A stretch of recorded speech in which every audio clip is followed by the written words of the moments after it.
উন্নত জেনেটিক বৈশিষ্ট্য, উৎপাদনক্ষম বংশধর এবং বাংলাদেশের আবহাওয়ার সাথে অভিযোজন ক্ষমতার কারণে PN272 এর সিমেন্ট দিন দিন খামারি ও প্রাণিসম্পদ বিশেষজ্ঞদের আস্থা অর্জন করছে।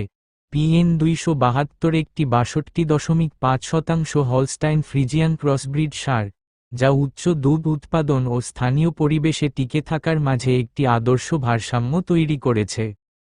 PN272 এর জন্মতারিখ 30 নভেম্বর 2018 এবং জন্ম ওজন ছিল 25 কেজি। বর্তমানে এর ওজন প্রায় 700 কেজি, যা এর সুস্থ বৃদ্ধি ও উন্নত খাদ্য রূপান্তর ক্ষমতার প্রমাণ। এর পিতা 75% হলস্টাইন ফ্রিজিয়ান 407 এবং মাতা 50% হলস্টাইন ফ্রিজিয়ান, যেখান থেকে PN272 উত্তরাধিকার সূত্রে পেয়েছে শক্তিশালী শরীর, উন্নত প্রজনন ক্ষমতা এবং দুধ উৎপাদনের উচ্চ জেনেটিক সম্ভাবনা। মায়ের দুধ উৎপাদন ক্ষমতা ছিল 25 লিটার, যা PN272 এর বংশগত মানের একটি গুরুত্বপূর্ণ সূচক। 62.5% হলস্টাইন ফ্রিজিয়ান জেনেটিক কম্বিনেশন থাকার কারণে PN272 এর সিমেনে কনসেপশন রেট তুলনামূলকভাবে বেশি।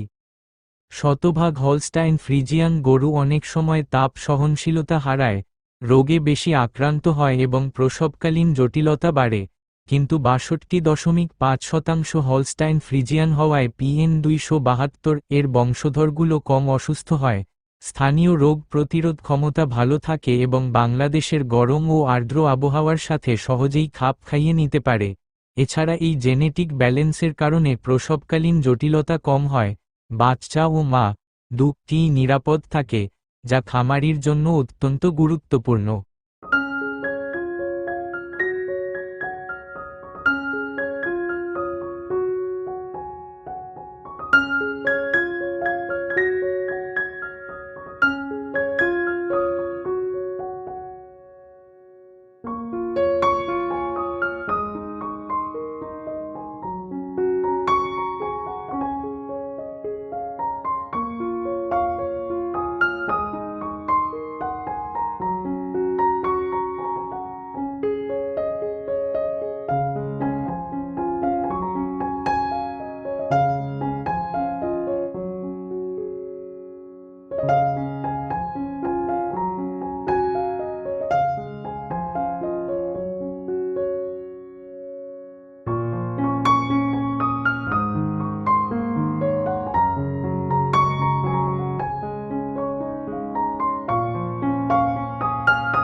PN272 সিমেন্ট ব্যবহারের আরেকটি বড় সুবিধা হল এর বংশধরদের দীর্ঘমেয়াদী উৎপাদন সক্ষমতা। এই সিমেন্ট থেকে জন্ম নেওয়া গাভীগুলো শুধু প্রথম ল্যাকটেশনেই নয়, বরং পরবর্তী ল্যাকটেশনগুলোতেও স্থিতিশীল দুধ উৎপাদন ধরে রাখতে সক্ষম হয়, ফলে খামারির বিনিয়োগ দীর্ঘ সময় ধরে লাভজনক থাকে। কেন PN272 সিমেন্ট সেরা? প্রথমত, এর জেনেটিক ব্যাকগ্রাউন্ড পরীক্ষিত ও নথিভুক্ত। দ্বিতীয়ত, এটি উচ্চ দুধ উৎপাদন ও সুস্থতার মধ্যে ভারসাম্য বজায় রাখে। তৃতীয়ত, স্থানীয় আবহাওয়ায় অভিযোজন ক্ষমতার কারণে চিকিৎসা খরচ কম হয় এবং মৃত্যুহার হ্রাস পায়। চতুর্থত, উন্নত কনসেপশন রেট থাকার ফলে একাধিকবার সিমেন্ট ব্যবহার করার প্রয়োজন কমে, যা সময় ও অর্থ সাশ্রয় করে। যারা টেকসই, লাভজনক ও স্বাস্থ্যবান ডেইরি খামার গড়ে তুলতে চান, তাদের জন্য PN272 সিমেন্ট একটি আদর্শ ও বিজ্ঞানভিত্তিক পছন্দ।